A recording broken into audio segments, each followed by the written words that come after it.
disorders, and we worry about them. Can have infertility of either sex. Now, by the way, many reproduction specialist veterinarians will tell you that thyroid dysfunction, hypothyroidism, is not commonly seen as a cause of reproductive disorders. And I totally disagree with that. We see reproductive failure all the time with animals that have thyroid disease. Of course, other causes can be involved as well. Lack of libido. And I tell people, your 4-year-old dog doesn't have libido anymore, isn't interested sexually in females when they come in heat.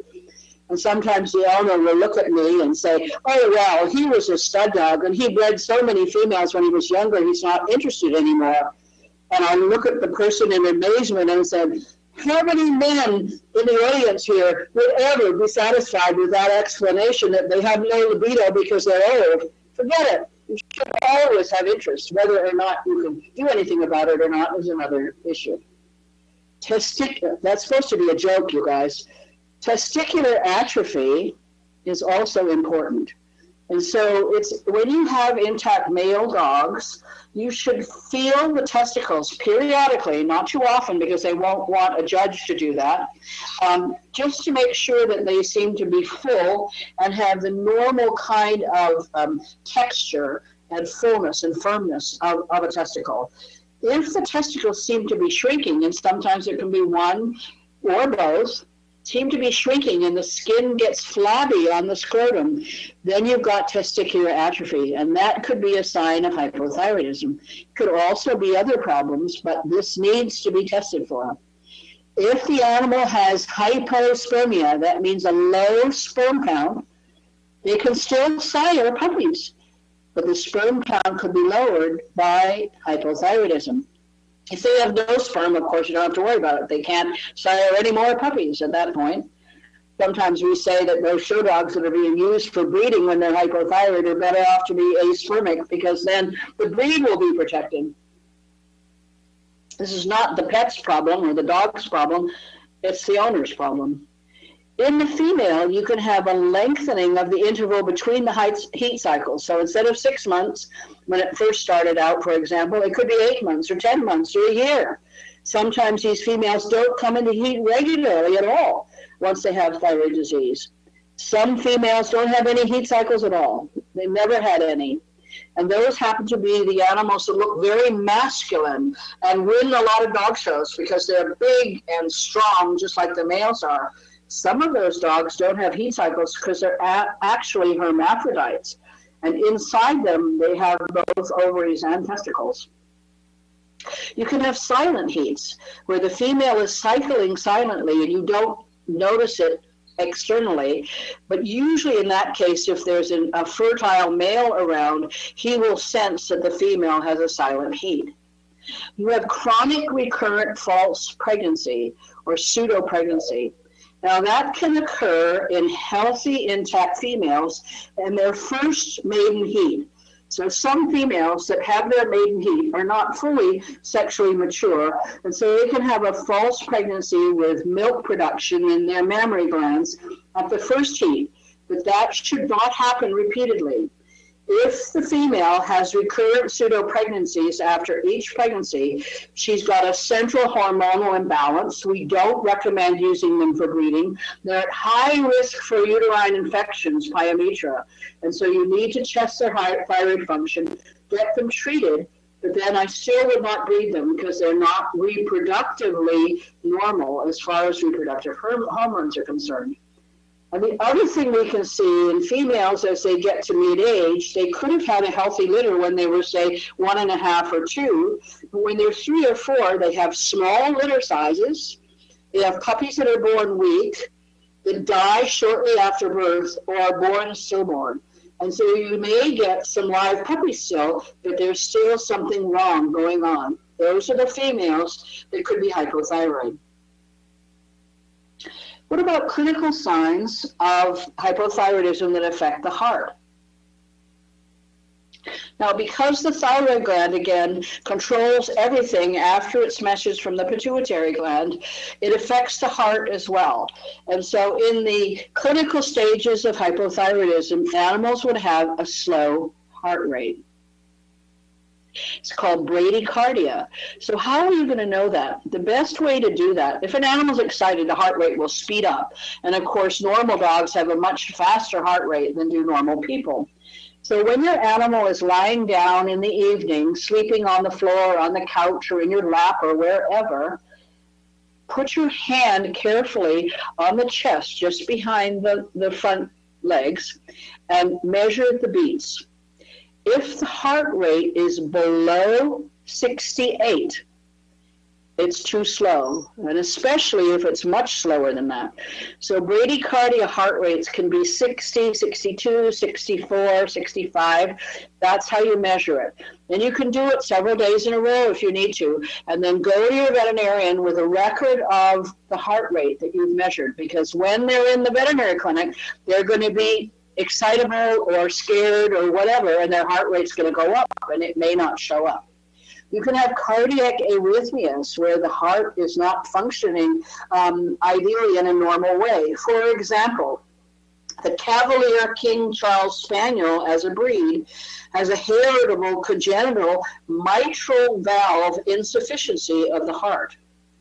And all Cavaliers, by the time they're at midlife, will have this arrhythmia. So you can hear the clicking of the arrhythmia when you listen to their hearts. It doesn't always lead to any need for medication, but some of the arrhythmias can be heard in Cavaliers as young as 2 years of age. And as long as they don't get very serious, grade 3 or 4 or higher, they don't need any medication. The other cardiac abnormality that's associated with and they have hypothyroidism too, of course. Not all the Cavaliers, it's a congenital problem, but the ones that have hypothyroidism will have more problems with their mitral valve than the ones that don't. Cardiomyopathy is associated with hypothyroidism in certain breeds of dogs at high risk, like the Boxer, like the Saluki, like the Great Dane, like the Doberman Pinscher. Those are just a few. And in those breeds, failure of the cardiac muscle can lead to sudden death. So the animals can be running around the backyard at age 4 or 5 and keel over and drop dead. Those animals that also have hypothyroidism need to be identified early in life. So if the family has a history of cardiomyopathy, the dog family, then they should be checked for hypothyroidism starting at puberty every year. Because if the thyroid becomes abnormal, the heart problem is going to get worse. And so by treating any hypothyroidism in the early stage, you can help prevent the sudden death of cardiomyopathy. Now, gastrointestinal disorders, inflammatory bowel disease, are very, very common clinical signs of thyroid dysfunction in animals and people. You can have all of these forms of bowel disorders, but not at the same time, obviously, but within the same patient, human or animal. You can have constipation some of the time, diarrhea other times, and sometimes even vomiting. You also have, what's not on here, gas, formation of too much gas, bloating and rumbling of the tummy. So again, when your pet is resting in the evening on the rug, on the couch, in your lap, if you're going to listen to the heart rate, you're going to feel the heart rate with the palm of your hand, you're going to put your ear down towards the abdomen and listen for rumbling. Just like you would with gas. And of course, they can pass a lot of gas, which of course you'll smell when they're constantly making gas for you sitting in your lap. Not a good thing. But those, so constipation, diarrhea, not so much vomiting, but occasionally, constipation, diarrhea, and gas formation are classical gastrointestinal disorders associated with thyroid dysfunction. They can also be from food intolerance or inappropriate ingestion of garbage or things they shouldn't be getting into as well. So blood diseases are important, and that's how I got involved in learning about hypothyroidism more than 25 years ago. I was focused on blood diseases and immune disorders because that was my basic specialty training. And I suddenly realized, how can animals with blood diseases get them? What controls the production of blood? And I thought, you're pretty silly, Jean. It's the bone marrow. And what controls the bone marrow?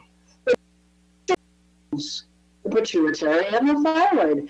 Oh my gosh. And so I came to study thyroid disease without any preconceived idea of what it was. And that was good because I could look at the more broad spectrum of it. When there's hypothyroidism, individuals bleed excessively. And so you have excessive bleeding, usually of mucosal surfaces. So like bleeding in the urine, occasional nosebleeds, bleeding from the gums, bleeding from the gastrointestinal tract, like diarrhea. So intermittent bloody diarrhea. And so you can have bleeding with hypothyroidism. You have bone marrow failure because the thyroid is sluggish and it's not stimulating the bone marrow to produce new red blood cells. So a classical sign of hypothyroidism is low-grade anemia, and most veterinarians are looking for that. White blood cells can be low, so the animals don't fight infections the way they normally should. And blood platelets, those cells that are so involved in helping control bleeding and promote clotting in a normal way, are going to be low. When platelets are low, the bleeding causes what we call petechiae, or ecchymoses, which are tiny pinpoint hemorrhages or blotchy hemorrhages on the mucosal surface, mucous membranes of the gums, for example, and on the belly, and in the skin in general. So then bleeding can be caused by an abnormal production of clotting factors, particularly vulnerable hypothyroidism, but also by low platelet counts, or both. Liver disease causes bleeding, a bleeding tendency, because many clotting factors are made in the liver. Most of them are, in fact. And so because hypothyroidism can promote liver disease, and liver disease can be involved in production of K9T4 being converted to K9T3, you can have the liver involved in all of this and causing bleeding. So ocular diseases of the eyes are often noticed. So when you take your animals in for eye exams, especially if you're doing genetic screening for inherited eye disorders, you can see deposits of lipids. The ophthalmologist will see lipid deposits in the surface of the eye or even in the back of the eye, and you can have surface ulceration of the eye. You have inflammation of the eye, surface of the eye, called uveitis, which is an autoimmune inflammation of the eye, often associated with the first signs of hypothyroidism. Dogs can have dry eye, keratoconjunctivitis sicca, where there's not enough eye discharge, and the eye, surface of the eye doesn't get bathed with the normal discharges of the eye, and so it becomes dry and can be ulcerated. It's particularly prevalent in certain breeds, like the American Cocker Spaniel, for example. They have a congenital and heritable form associated with hypothyroidism of keratoconjunctivitis sicca. We treat that, by the way, by putting an autoimmune drug, controlling autoimmunity, cyclosporin, into the eye. Infections of the eyelid glands can occur. The meibomian glands, those glands that are in the surface of the eyelid, upper and lower, and you can see them, and they can become chronically infected. So let's look at a few examples. Here's the old English sheepdog family that I mentioned to you, that the original oldest affected member was 15 when he was diagnosed as being hypothyroid. And this is a family, this is Crystal, who's 14, and she's not hypothyroid, but she was groomed. She had her hair trimmed down, so it'll be easier to keep. These two dogs were being shown.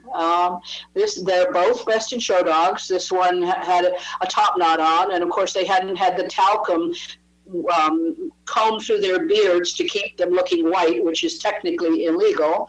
But anyway, this person who bred these dogs is a personal friend of mine who went from Chicago to Florida and is now back in the Chicago area. And this is the patient, Tuffy. Tuffy was a 4.5-year-old, I believe at the time, intact, unspayed female Old English sheepdog.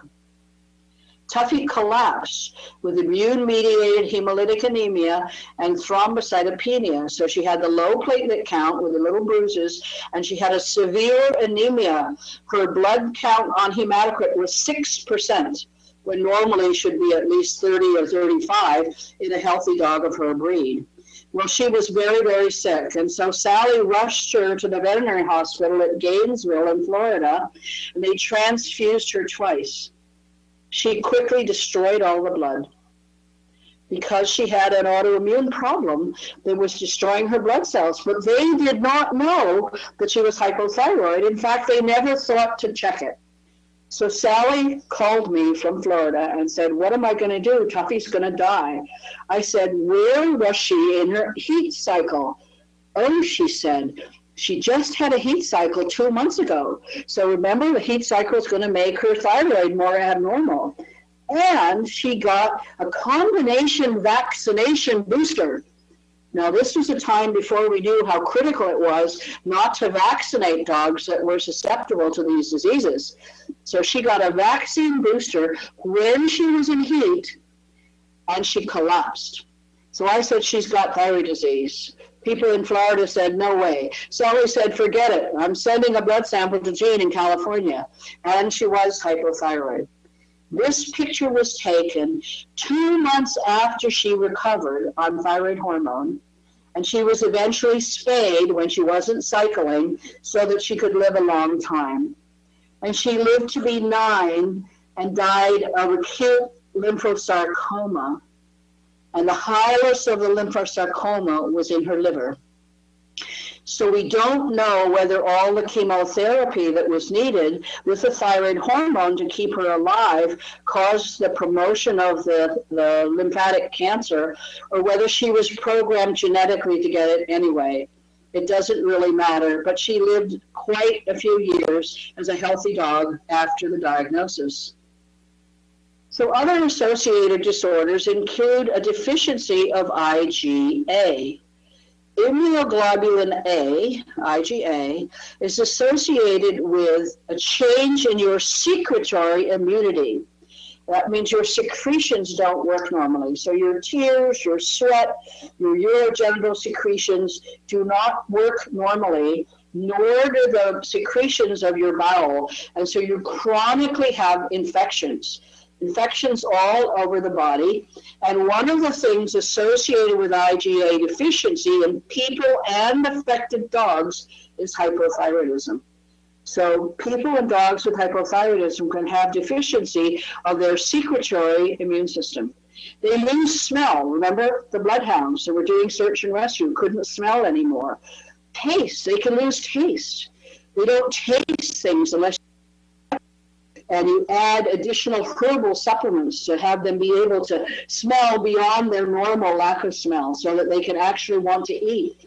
If you're a Basenji, they can have glycosuria, deposits of glycose in the, glycosamine and stuff's in the urine, glycogens in the urine. Chronic active liver disease, we talked about how it's related to the thyroid. And adrenal disease would be Addison's disease. And when Addison's disease, like Jade, the Portuguese water dog, had, is combined with thyroid disease, the combination of the two conditions is called Schmidt's syndrome in people. And it occurs in those dog breeds that commonly have both, like the Old English, like the Nova Scotia duck-tolling retriever, like the Doberman, like the Portuguese water dog. And they know, by the way, now, by elegant studies of the Portuguese water dog breed, that this is an autosomal recessive trait.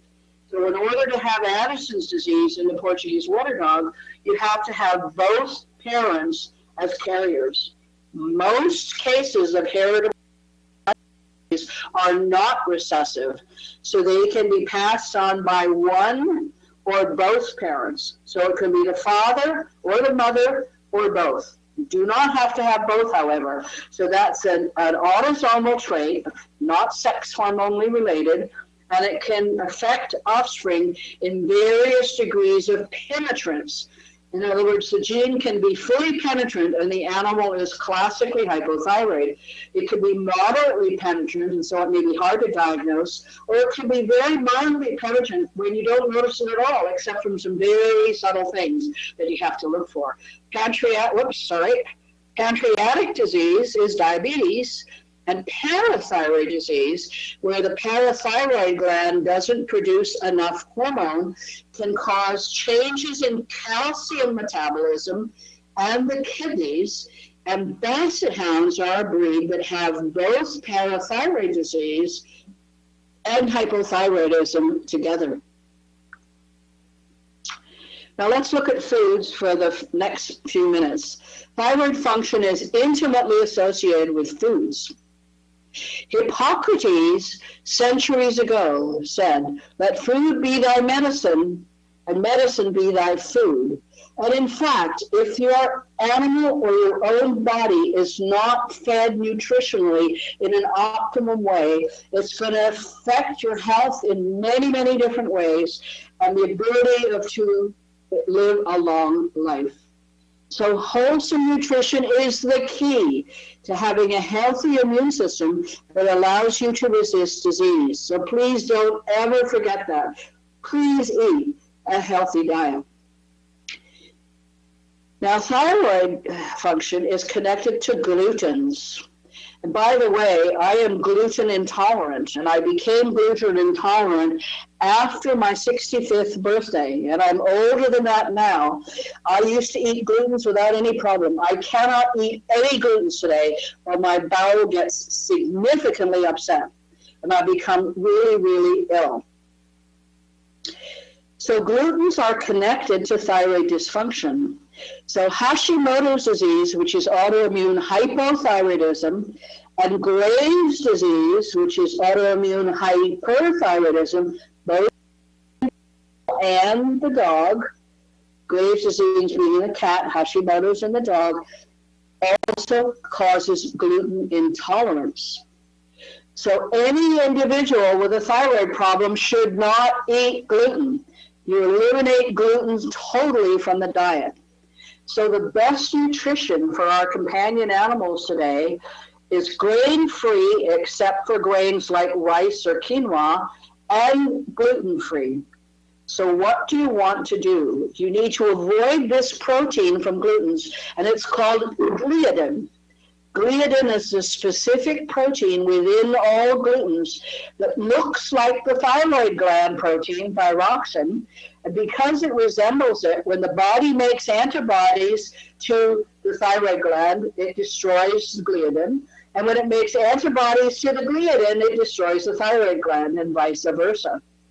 By the way, there's two brilliant women geneticist scientists in Italy recently that have discovered the gene for gliadin, and they're now making gluten-free wheat by removing the gliadin gene from the wheat that's grown in the soil. So wheat without gliadin is being grown today as a genetically modified crop, which have other issues, of course, that doesn't have gliadin. So that's wheat, barley, rye, oats, unless they're labeled gluten-free. So even famous Quaker oats can have glutens in them because they're contaminants of the factory, unless the oats are specifically labeled gluten-free. So watch for that. Kamut and spelt are unusual grains that are glutens. Couscous, which we eat a lot in the Arab countries, in Israel, and also in the Orient. Couscous is a gluten. So we need to avoid that. There's a new grain now from Ethiopia originally that's now available in capital T, capital E, capital F, capital F. And teff is a gluten-free grain that we put into our gluten-free pizza flour mixture to make pizza every Saturday night, which I'm going to have in about an hour from now. Amaranth is another gluten-free along with rice. Use amaranth, teff, yucca, that's cassava root. There's many gluten-free grains that can be used for baking and stuff now. So finally, let's look at autoimmune thyroiditis and what the thyroid gland looks like when it's damaged.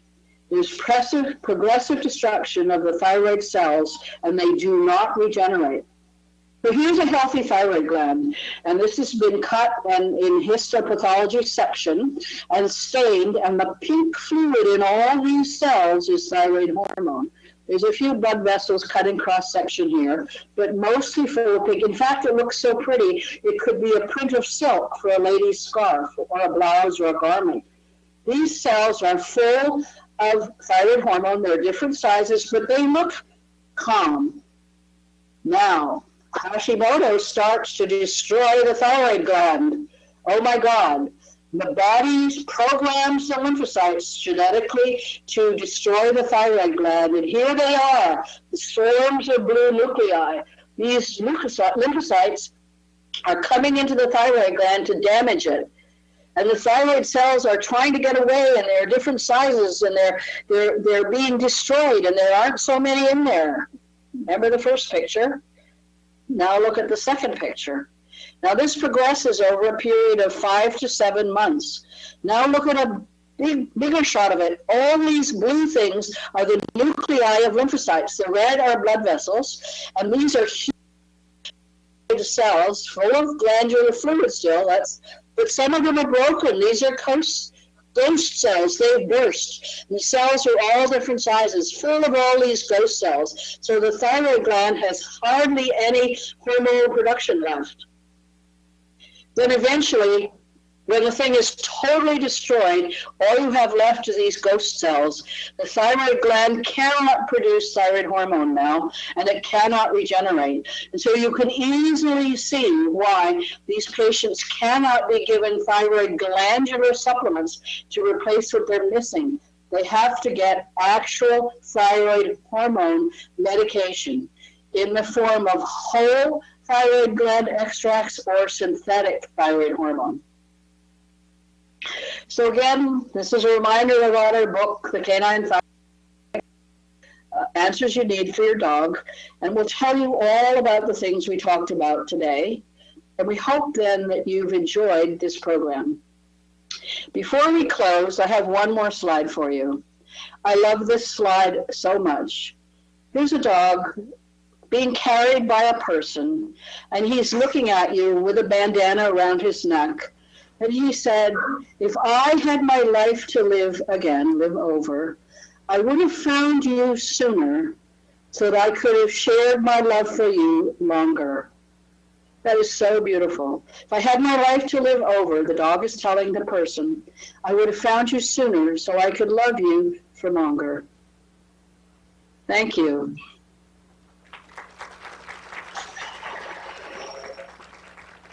Thank you, thank you, thank you. Okay, Jean.